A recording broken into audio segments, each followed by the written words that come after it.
I wanted to ask you about, and we're just rolling, by the way. I hope that's cool. But I wanted to ask you about the term collective and what that means, or better yet, how is that actually realized?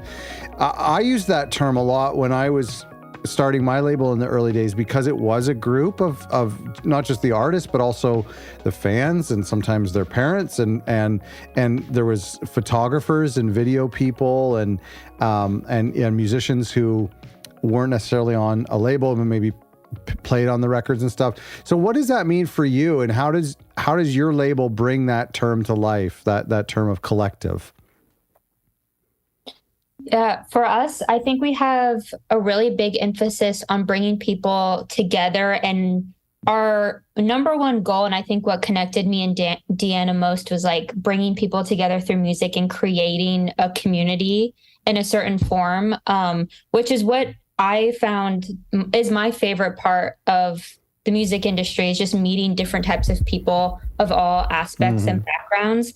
And so through our live events, I think we've really been able to do that and just bring young people out that are like, oh, I found out about this on Instagram, and now I'm at this cool event, and now I love this artist. And we're also doing monthly, well, we're trying to start them up in California as well, but in Brooklyn, like monthly or bi-monthly collective meetups where people, honestly, just like all creators, you can be a graphic designer, music video director, piano teacher, whatever, just to come to meet other people, specifically like women, queer, trans, non-binary people. But yeah, just bringing people together, having them connect in that human to human way, sometimes virtually, but ideally in real life as well, I think is my favorite part of just bringing people together. You know, it's interesting because I always am listening and looking for ways that record labels can differentiate themselves, and doing something like this is actually, you know, it's a huge part of it, because you're, not to sound like commercial, but you are promoting the brand, you're promoting the label. It's the label that's putting these events on, and people are finding out about you, whether they think that's a collective or an organization or whatever. It has it's a really great way to start to spread the word of the label and of the artists on the label. Absolutely. It's been so rewarding to do, you know, all of this work and distributing music, promoting it, marketing it, etc. on the label side, and then get to, in real life, you know, tangibly, like either offer a physical product or talk to people about the music and the work that you're doing behind the scenes, at your desk, in your laptop, in your zone. That's so easy to like just be so narrow. So that human to human connection and growing your network is like absolutely invaluable. And then industry like this, and just like absolutely joyful. Like Madison and I come out of shows just like elated, like beforehand, all parts of it. I think it's one of our, if not our favorite aspect of, you know, being in the industry, because it's real. It's like, it's real and it's fun. And, yeah, genuine. Is there any part of that comes out of the pandemic? Do you think that that we were missing that? Do you find that at recent events? Yeah, I feel like I had a music blog and I started throwing events. I threw two right before the pandemic hit, and it was the first time that I threw events, and then losing that was like, the difference was obviously crazy, as it was for everyone. And so I feel like with Weird Sister specifically, I feel like having that aspect of it has been really, I feel like people have been really excited to just come out and meet new people, dance and be like sweaty and just meet new folks, has been really like, in New York, I feel like it feels very thriving if people like are craving that, which is fun to be able to provide a little space for that. Yeah. Well, and you're definitely doing an event like this. You're finding who can be your listeners, who can be, and you can learn from them too, right? And they can inform, you know, merch or other events that you do, or even artists that you sign in a way. It helps us meet new artists all the time. Artists will come to the events and say, we see what you're doing. We think it's really awesome. We want to learn more, maybe potentially collaborate. it's great to have somebody actually come up to you and say that, that they see you, they hear you, like, then they wanted to learn more. Let's talk about when I was reading the About section on your website, the idea of creating a safe space of diversity and amplifying marginalized voices. What does creating a mission statement like that and a purpose do for those artists that you sign or who want to work with you, or even the people at those collectives that you're talking about? What is it about a space like this that they appreciate? What are these types of artists and folks looking for in a label, do you think? Transparency, trust. In building this label, Madison and I had numerous, plentiful conversations with not only industry professionals that we trusted, but with our peers. And a lot of them are women and non-gender conforming people, non-men. And I don't think there was one person that we talked to in that category that didn't have a toxic experience from a male superior, unfortunately. Yeah. It's just the nature of the industry. For sure. We're calling it like it is. And it's the reason we're here doing this right now. Where we were a bit fed up, we just want people to feel like they matter. And oftentimes there have been instances where, people don't feel like their music and their personhood is catered to in the right way. And we wanted to be a fixture for that. We wanted to make sure it's just broadcasted across everything that we do. So that's a piece of what it means to me. I don't know if Madison, you want to expand upon that? Yeah, I think that Dana kind of touched on this, but we had both experienced it in our workplaces of being silenced or not listened to or talked down to or sexualized in certain ways by peers in the industry or internships, or the list goes on. So it was empowering to ourselves to give us the space to do something that we've been wanting to do and be like, oh, we don't need someone to give us the permission. We have the resources and we want to do this. So that factor of it was really empowering for both of us.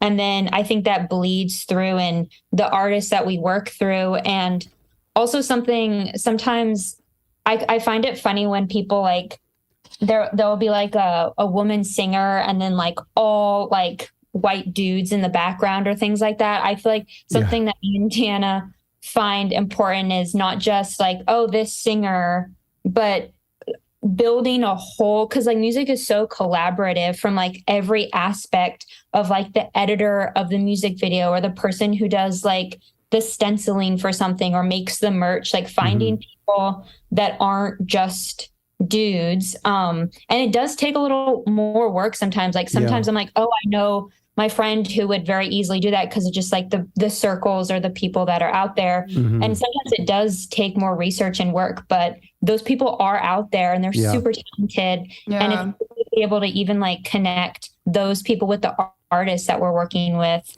And so, just in all encompassing ways, trying to empower the people that we believe in and think are awesome and really talented.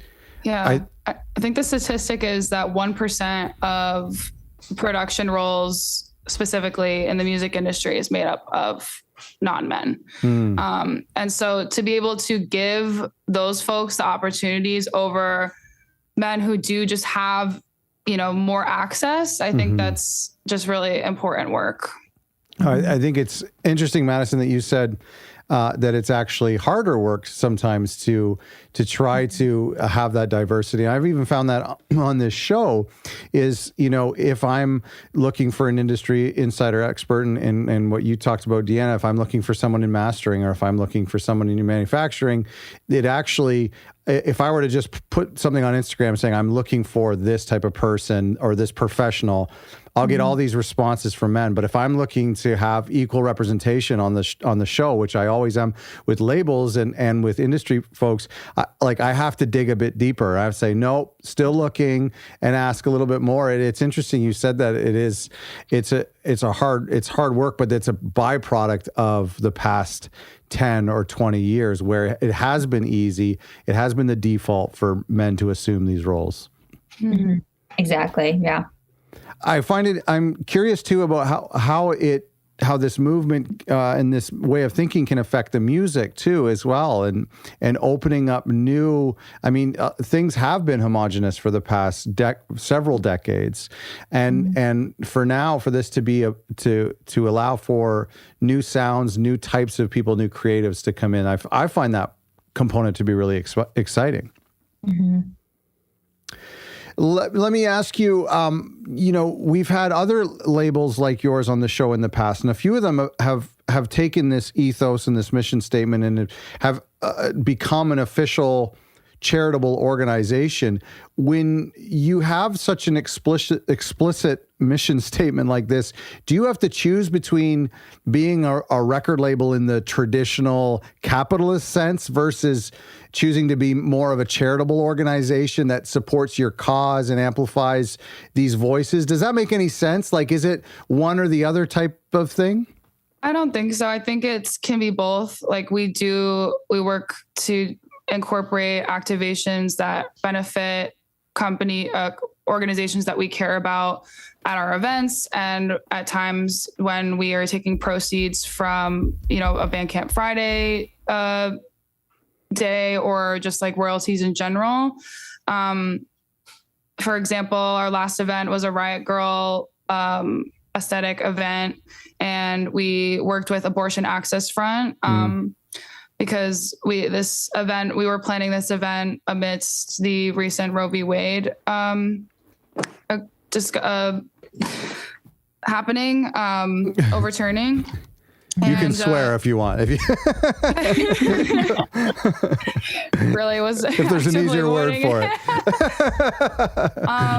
Yeah, and we wanted to respond. We think we use what we're doing as a way to respond to injustices in the world, and we do what we can. We also, all of the work that we do for artists is essentially pro bono. We do in-house press, we do marketing, we do social media campaigns, we distribute the music with our partners at Believe, we help with rollout, we're support systems, and we don't ask for anything in return right now. We do it all on our own time. And just, we do have our contracting is a licensing agreement as well, which is not even a traditional record agreement, where we never own the masters for the term period.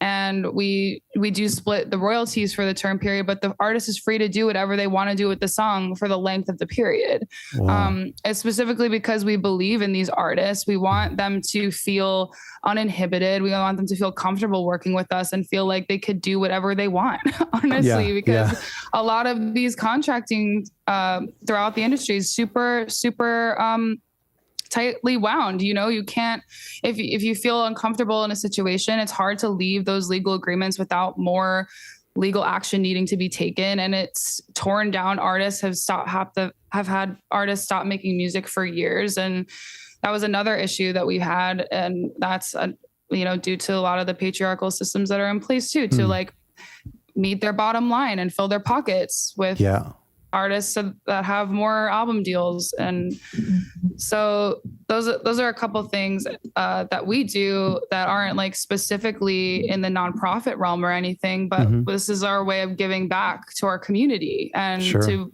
all different communities that we care about.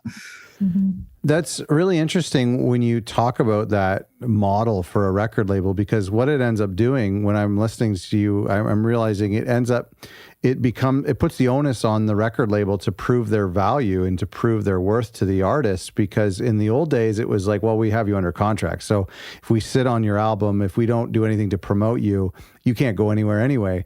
But now under this agreement that you're talking about, it actually puts pressure on you guys to prove your worth. Otherwise, an artist would say, well, I'll just stay independent or go somewhere else. Yeah. We can move on in a way. I want to hear the history of the label, but is the industry getting better? I mean, you have these incredible and empathetic and forward-thinking independent labels like yours and some of the labels we've had on the show. Well, hopefully all of the labels we've had. But for many years, do you feel like things are getting better or safer in venues, on tour, at events, in offices, over the phone with manufacturers? I'm curious, is this industry as a whole becoming less exclusive? That's a big question. Sorry.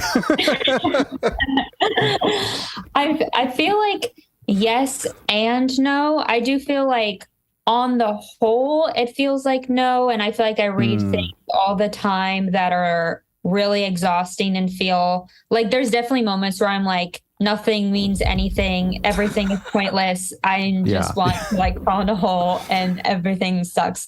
But I do feel like there's lots of individuals and also like places that I do know of that are actively making changes. And hopefully I feel like those little sparks like will lead to like bigger change and a vast industry change.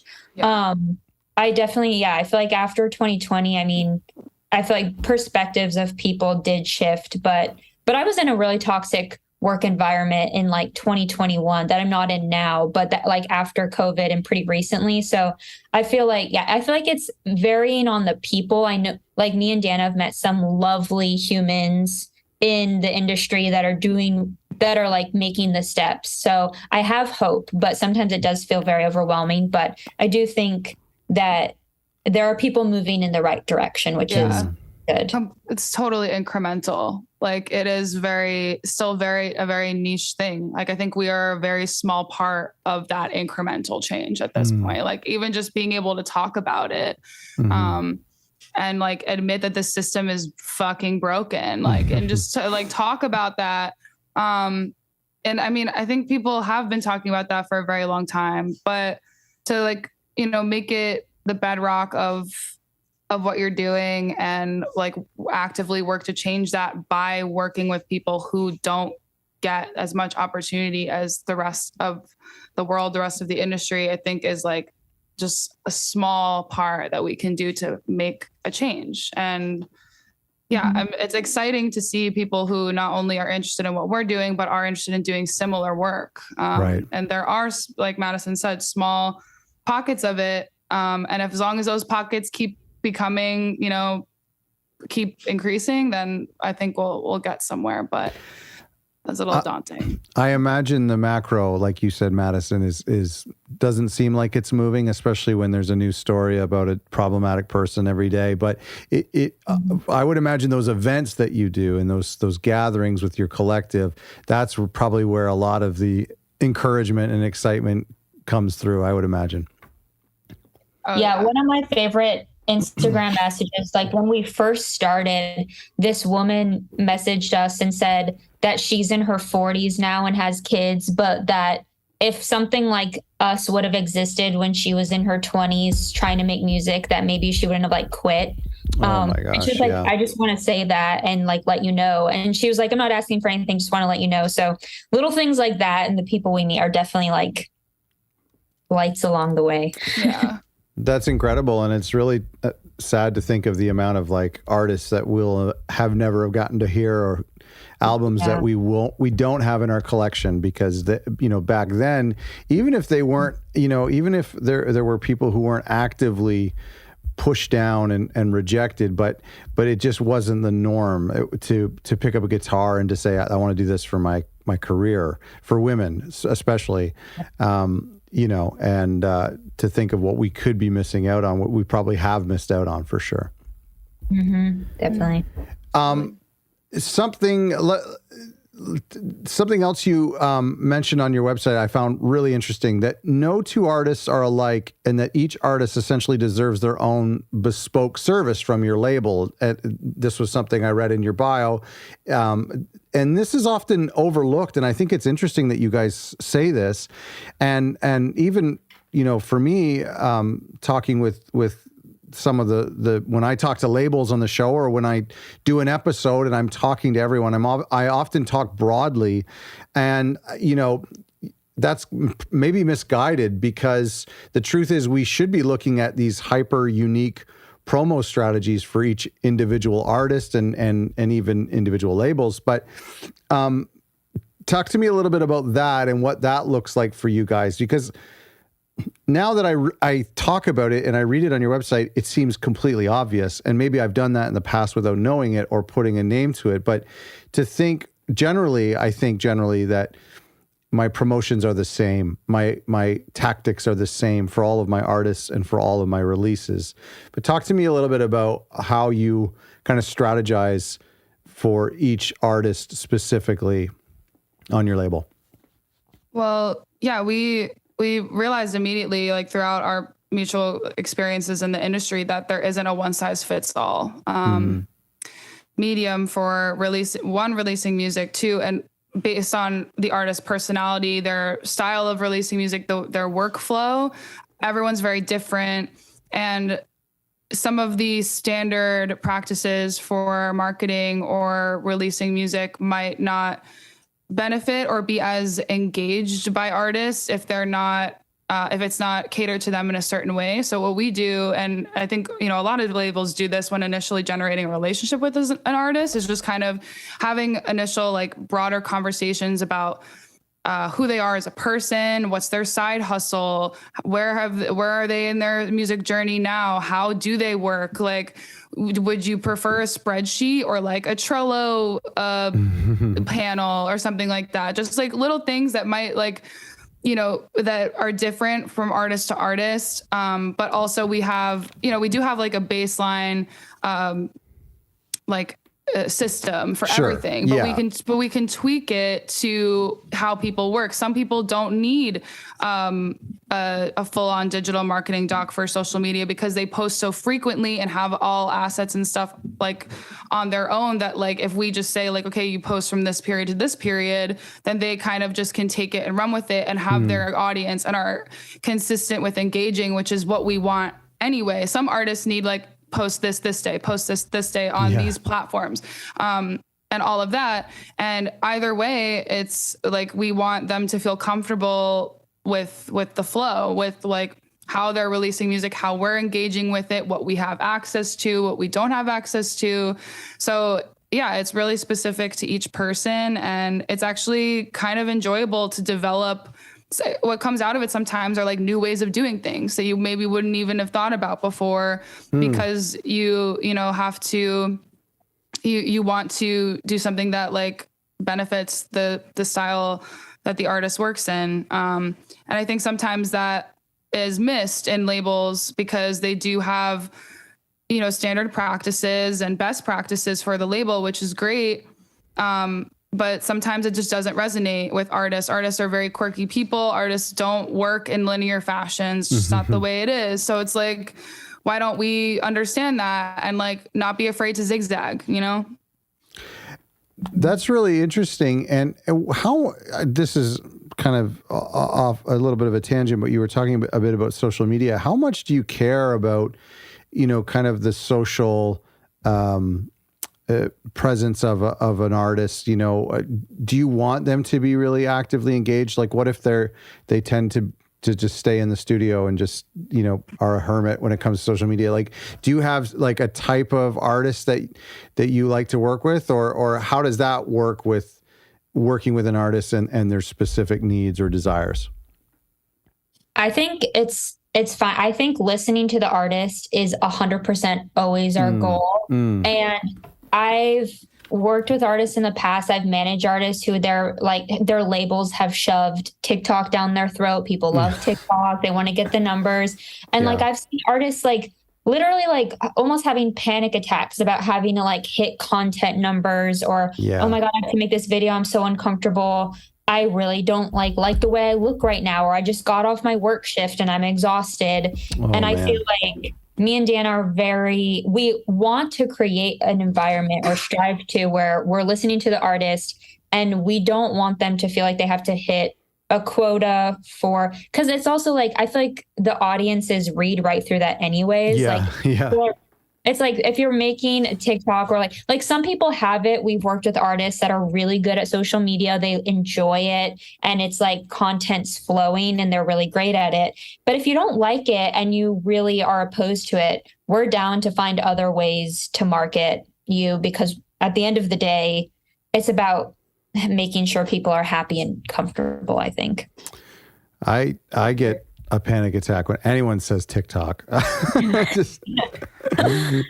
think it was actually recently Bartees Strange had tweeted something about, because he must have been feeling the pressure to do TikTok stuff, and he mentioned something like, "I'm just going to get better at songwriting, and so if instead of going to the studio, I'm going to instead of making a TikTok, I'm going to use that time to become a better songwriter, to record more music, to be more prolific that way." I thought that was I was nice to have somebody speak for any of us who, don't want to get on TikTok. At the same time, it works for people for sure. But that's really interesting.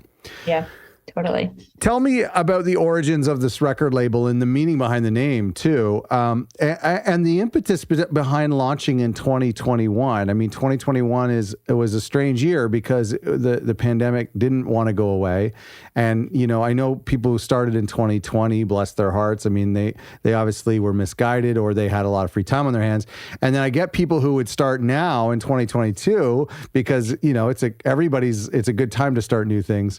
2021 seems like a scary time to start a label. So please give me the backstory of all this. So we were both going through some interesting work transitions at this time, amidst, the rise of a global pandemic and the Black Lives Matter movement in the early 2020. And Madison and I are both activists in our own right. We're both interested in being active in our communities and, being anti-racist. So I don't think we had gotten together in a while. And I remember leaving my job and I started having this idea that I was like, I have been managing this label for the past 4 years. I can manage a label. I know how I would want to do it. My skill set has broadened so much since I started. It would be awesome to do something like this my way. And when I was thinking about this idea, I was like, who would I want to do this with? I don't want to do it alone. And one of the first people I thought of was Madison. I had always respected her as a colleague, and we became friends at an internship that we had at the Wild Honey Pie some years prior. And then I reached out to her to go to protest one day. Oh, I forgot to mention. Okay, so Madison inspired me because of her blog Indie Witches, which is basically at this point a sister company to Weird Sister, because it has a similar ethos and also caters to women, trans, and non-binary artists across the globe. And when she started that, I wanted to help it anyway. So I knew we shared similar aesthetic interests, similar feminist interests, and just musical interests. And we hung out after we went to a protest together. And I remember pitching her the idea then, because I was flirting with the idea and potentially going to do it myself. But she at first said that she has 3 jobs and probably couldn't do that. And I totally understood. Yeah. And then I remembered a week later, I almost just totally took the idea off the table. And Madison sent me a text. She's like, you know what? I thought about it. Fuck it. Let's do it. And I was like, hell yeah. And so then the ball started rolling from there.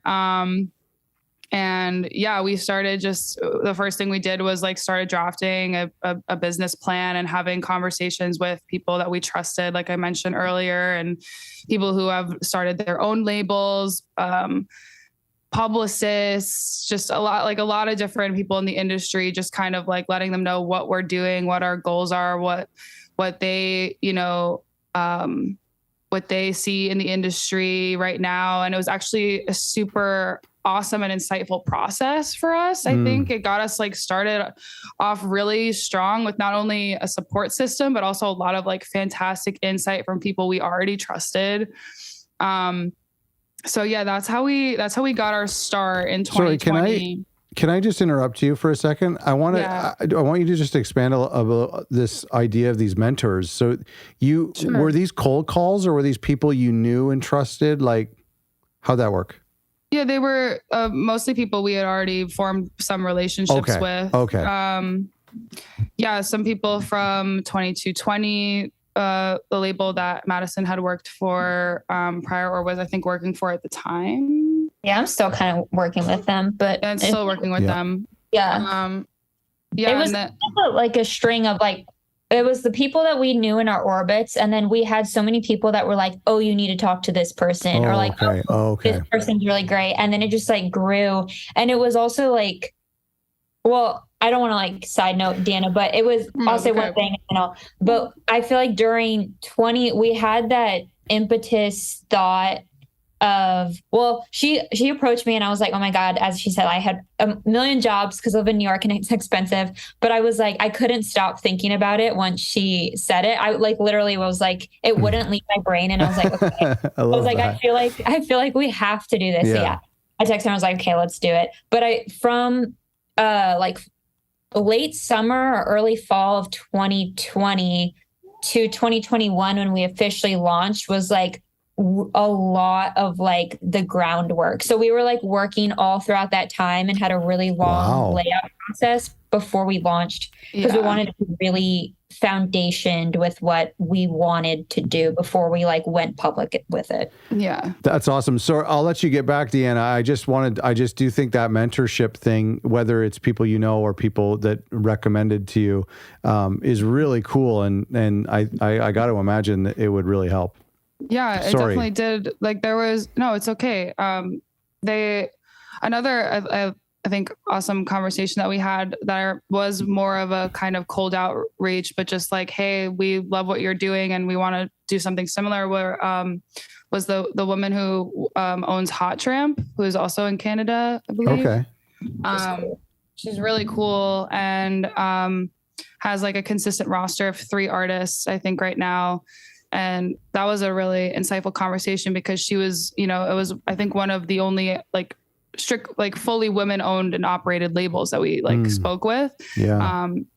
So that was like a really important conversation and a pleasure to speak with her. That's awesome. Yeah. So that was like, that groundwork. And that was probably a blessing in disguise during 2020, was that we kind of had a bit of breathing room to really dig into this and then, launch the following year. How long was that groundwork and lead up? It was from like August of 2020 was the first, like when we decided to do it. And then we launched June of 2021. So almost a year. Yeah. Wow. Yeah. Of just preparing and researching. Yeah. A lot Good of that. For you. Making connections with artists, seeing who might want to join us in this endeavor. Yeah. And then we also we're able to, in this time, partner with our distributor, Believe Distribution, that's based in the UK, and, they distribute globally. And that was like it's been an absolute pleasure working with them. And honestly, just like for a young label like ours, just a really, really helpful boost getting started. Great. That's awesome. I'm sorry, I can hear my dog. He's really... He's confused. Who are you talking to? That's really interesting. And that's actually a really long time period to get together to build something, because most of us are just so excited when we have this idea, like you mentioned, Madison, like it's just in your mind, you can't get it out, but to be patient and to actually slowly build something and grow something over the course of the year, that's hard to do. That takes discipline, I think. Yeah. And even with like the specifics of our graphics, like we found this amazing woman graphic designer who she's French and like lives in Europe, and we wanted a very specific aesthetic for our logo, which we were really patient about because we wanted it to be right. Finding the name took a bit of time, and we wanted to just like sit with it, think of different things and make sure we weren't rushing into it, building our website. So yeah, it was. And I think it was like hand in hand with the time of the pandemic of just being at home and having the luxury of that extra time to like really breathe into it felt, I think, really nice. I love the name. Can you tell me a little bit about the background? It sounds like a classic name already. Like it sounds like a label that formed in the 80s. Well, we love witchy things and all things witchcraft. My blog's name is Indie Witches. So there was already that, and we knew we wanted it to be in that realm. And we were looking up different just inspirations, and we found the Weird Sisters from Shakespeare, which is like the perfect like witchy nod without being too on the nose. Okay. And then we made it singular because we thought it sounded better. But that was kind of the impetus of under a witchy umbrella.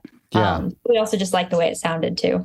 And we also think it really has flown well into our diversity of our genres, because we don't really anchor on to one thing and really want to make sure that we kind of don't. We want to be able to open our arms and our services and resources to like any genre and remain genreless. And the weirder, the better sometimes, like we really don't want to we want to be left of center. And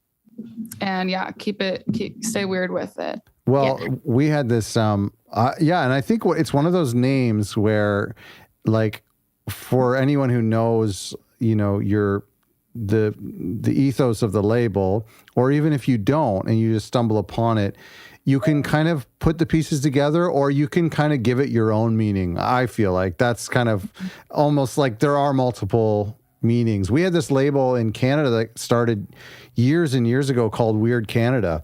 And it was, I think weird, I've always seen, because of that label, and they had a weird distribution as well, because of that label, and they did experimental music, and I would discover, I think they started as a blog too, but they would do a lot of music that I couldn't find anywhere else. You wouldn't find in like a commercial, like a traditional record store necessarily, or on any of the traditional blogs, or in Paste Magazine or Rolling Stone.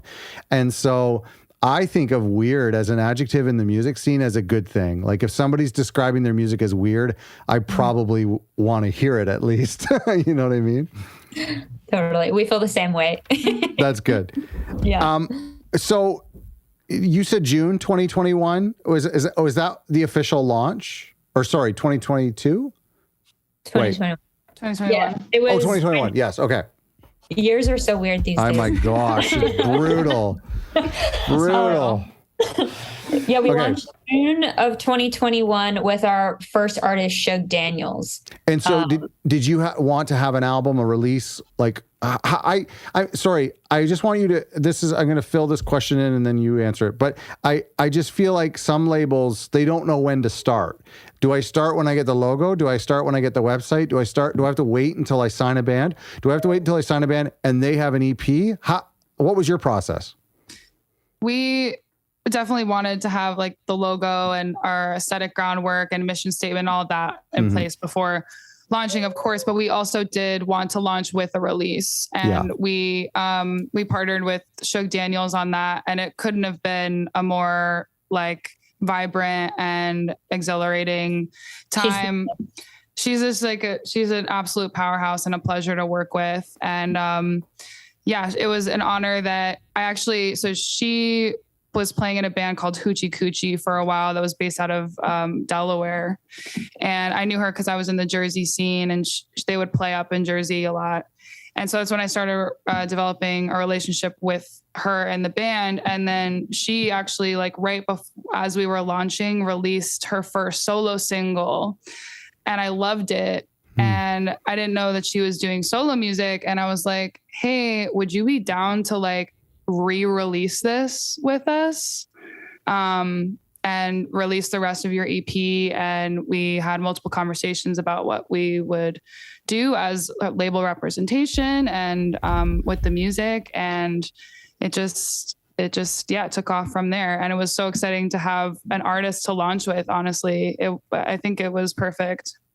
So when did you tell your friends and the general public, like when did you show the logo and everything? Was it all the day that release came out, or sorry to be so specific, but I know that our listeners are in this position or soon to be in this position? I feel what we did is we got the Instagram, we got the handle. I was shocked that Weird Sister Records didn't exist already. So we were very excited when we got the URL, all the handles and all of that. And then we kind of soft launched the socials with like I would like follow my friends and be like, this is my new label, follow it back. And they'd be like, okay, cool. Yeah. So it was kind of getting like a very soft following of like friends and family. Yeah. But we didn't do the official big announce to like the public and world and people that might just follow us randomly on socials until June 2021 when we had the music as well. Okay. No, that's good to know. I find that it's hard to know, and I've been asked that. People have asked me when do you start? It's kind of. I think it's a rocky start no matter what. Yeah, I remember it was a really weird time of like having pieces to put together, but like not knowing. It's a very strange time. I feel like for anyone, I feel like there's no like one size fits all, because it's like you have all these strange puzzle pieces, and then figuring out like where to go first is always like a weird. Like, and you want to keep a little bit of in the bag, right? Like you want to reserve a little bit of anticipation. Totally. Yeah. And we also had a really banging launch party at Our Wicked Lady in Brooklyn, which was really fun. That was in July. That was great. It was really fun. That's so that helps a lot. That really helps a lot, even just for your close-knit community to help keep propelling it. Totally. Yeah. That was a good time. I assume so. Okay. So June 2021. So you've obviously hit your 1 year and beyond. What is this post honeymoon period like for you guys? I remember being super prolific and energized in my first year, and then I disappeared in year 2. So like, what's year, you're halfway through year 2. What does it look like post honeymoon? Well, I don't know. I think the energy has definitely been kept up, and I think that has to do with the single series that we started this year. Oh, okay. We are running a single series for 2020 called the Zodiac series. So we've been releasing a single with artists for every month for every Zodiac season. And it has been an absolute treat and has in a lot of ways come together super cosmically, which is, the nature of it. Yeah. And I think that release scheduling definitely keeps up the intensity and the flow of work. And we enjoy the Zodiac and tying music into the Zodiac, and also hearing, artists' perspective on how the song relates to the Zodiac and the season, where they are at that time, whether or not that's their sun sign or their rising sign or their moon or wherever it is on their chart. It's like, I think I'm so sorry. That's all right. It's okay. I can hop in if that's useful. Yeah. Hold on. But yeah, so we were really excited about the Zodiac series, and it's been a super tight turnaround. I mean, it's like nearly every month is a release. Yeah. But it's been really exciting from a label business side, because I mean, singles are kind of where things are at anyways. And especially with like playlisting, we've seen some really strong numbers. And it's been cool to work with artists that might not necessarily want to work with us on like a bigger project because for whatever reason they have. Oh, I see. Yeah, but are like, oh, we'll do a single with you. And then it's like a great collaboration. So it's a really like fun one-off way to work with like a very wide array of artists. Right, because they're not committing to you for an album per se, right? Okay. Exactly. So this is cool because it sounds like a lot of labels do compilations and where they'll bring 12 or 15 artists together who aren't necessarily signed to the label, each submit a song and they do one full album. You're essentially doing that over the course of 12 months. Yeah. And we're going to release it as a compilation at the end as well. And we're hoping to do it as a physical also. So like a Zodiac. That's awesome. Yeah. You talked about singles too. And I mean, what I think is cool about that is you have basically 12 different chances. Like you have a new chance each month to be blessed by the algorithm gods. Exactly. Yeah. That's exactly how it feels. Yeah. And then all of the other 11 artists will be jealous of that one person. Yeah. How did you get them all those numbers? Right. Oh, that's a really cool way to do it. I know another label that does a single series too. And I would imagine it's a lot of work because I mean, like when I've kept up with a Patreon or trying to create content monthly, it's like the first 3 months are a breeze, and then you're in month 6, 7, 8, and you're like, I have all these other obligations. So it's tough. Oh, that's cool. But yeah, it's been fun, and like, yeah, just the different genres and artists we've been really excited about who wanted to do it. So it's been really fun.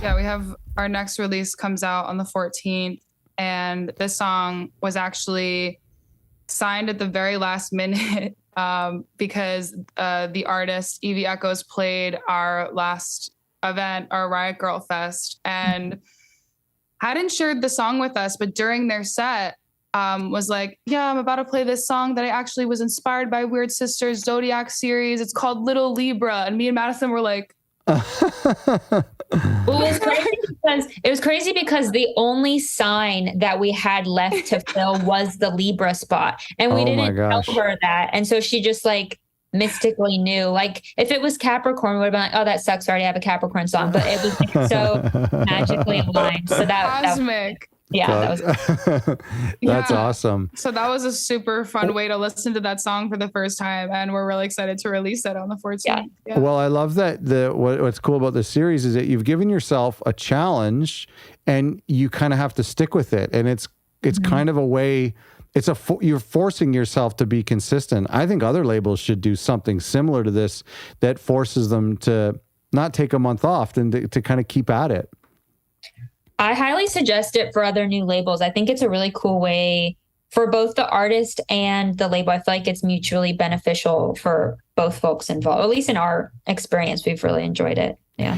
Do you feel like you're learning new things and having new opportunities open to you as every month goes by? I mean, it's like all the time. Yeah. Oh man. Almost constantly. Like it is absolutely a treat to have been like learning more and more about label work and the industry and just artist relationships throughout this entire process. Cause just, both of us have robust experience, but that is nothing prepares you for like building it from the ground up at all. Yeah. And so there's just a lot that goes along with that mentally, physically, even, so it's like, it's been, I guess sometimes bittersweet, right? Like it's hard work, but it's like good work. And I think that's what keeps us going.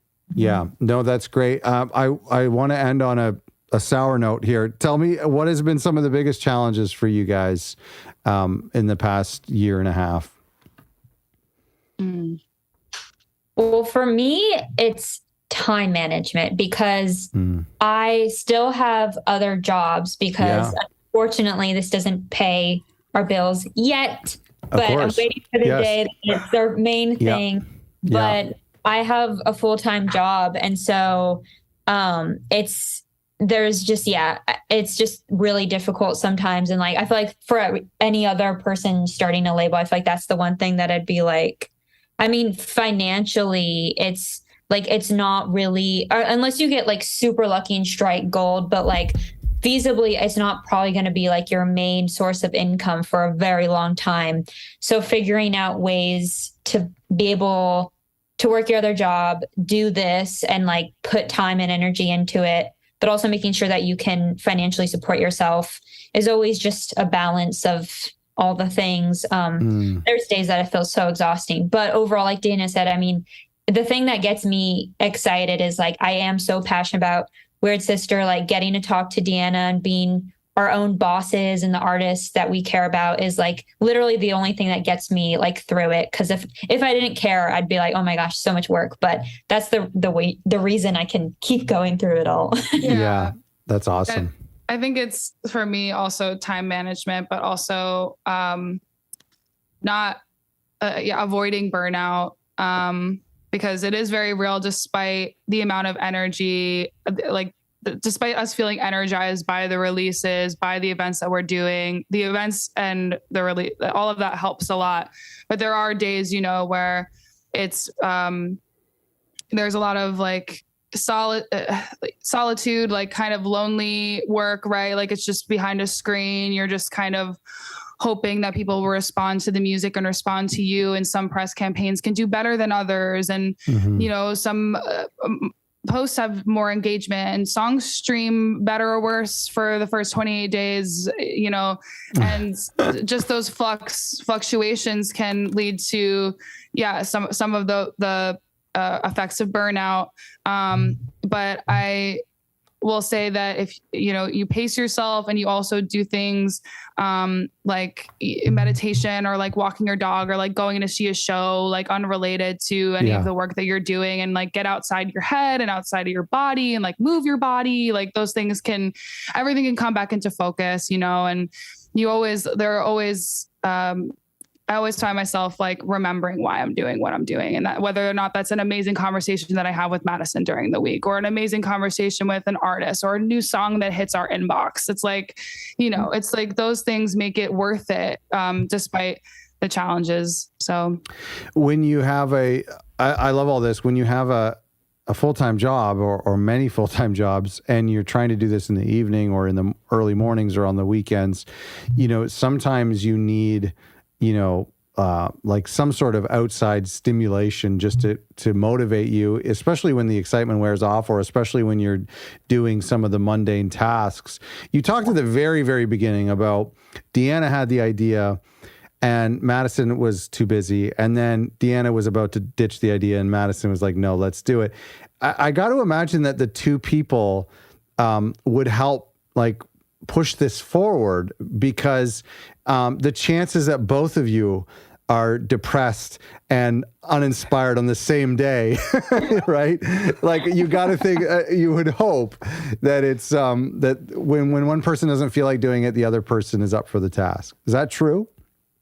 In some ways, yeah. I think both of us, you know, we both are like, it's very balanced. We're super communicative. Like there's nothing that one of us doesn't know about, or if like one of us isn't handling it, one of us is. Like it's just become almost like a flow that like we don't even necessarily have to think too much about anymore already. Like even within the first year, like we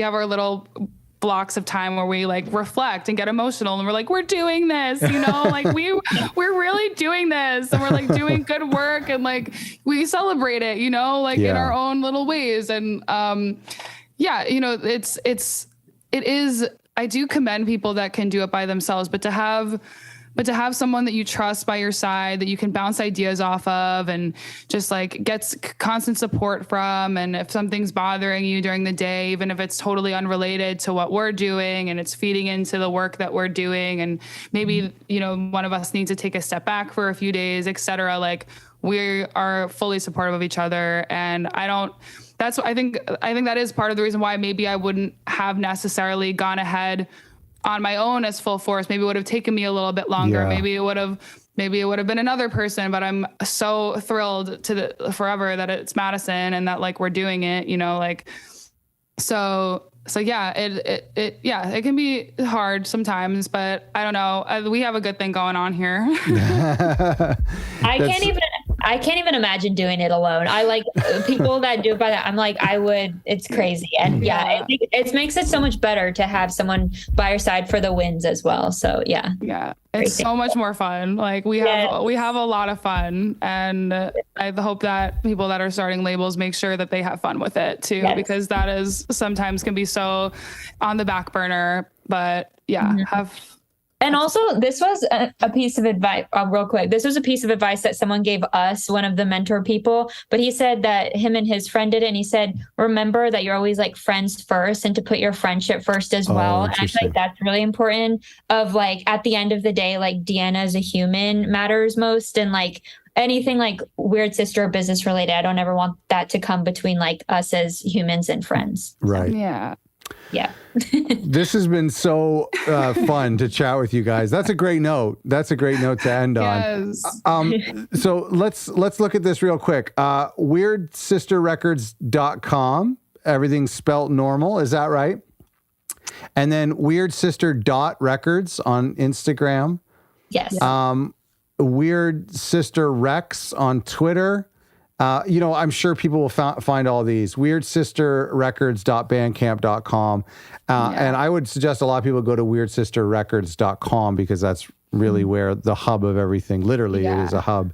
And then there's all the options around it. So thank you so much for doing this. It's been great to meet you guys and great to hear your story, and congrats on the label.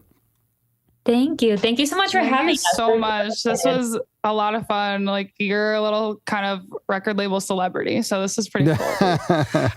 This is really cool. Thank you for what you're doing, because we've like looked at your resources, and it's really empowering and inspiring to just. Oh, that's awesome. Sharing those things. So we truly, there's like not enough of it at all, and I'm sure you already know that and have heard that a lot, and so it's definitely. Yeah, you're definitely empowering a lot of people. That's awesome. Great to hear. I'm always excited about the idea of, the people who are Googling how to start a record label today, and then maybe I get to interview them in a couple of years or whatnot. At some point in 20 years from now, there's going to be a label that's like Sub Pop or whatever, and they will have formed, from this time period that we're in now. So that's kind of, it's exciting to think about. Yeah. Totally. Yeah, it's great. And that could actually be you, our dear listener. And if you are thinking about starting a record label and need a little bit of help along the way, go to otherrecordlabels.com. Our website is jam-packed with millions of resources, mostly free, for you to download to help you get started with your record label, including our free toolkit that you can get by going to otherrecordlabels.com/toolkit. Thank you so much for listening, and thank you to Weird Sister for being on the show. And you can learn more about them by going to WeirdSisterRecords.com, all one word. They're also on Instagram, WeirdSister.Records, and they're on Twister. That's a good name for a social media platform. They're also on Twitter. And of course, Bandcamp is always a great place to discover labels, WeirdSisterRecords.bandcamp.com. So go to those places and check them out, give them a follow, and buy a record. As always, thank you so much for listening.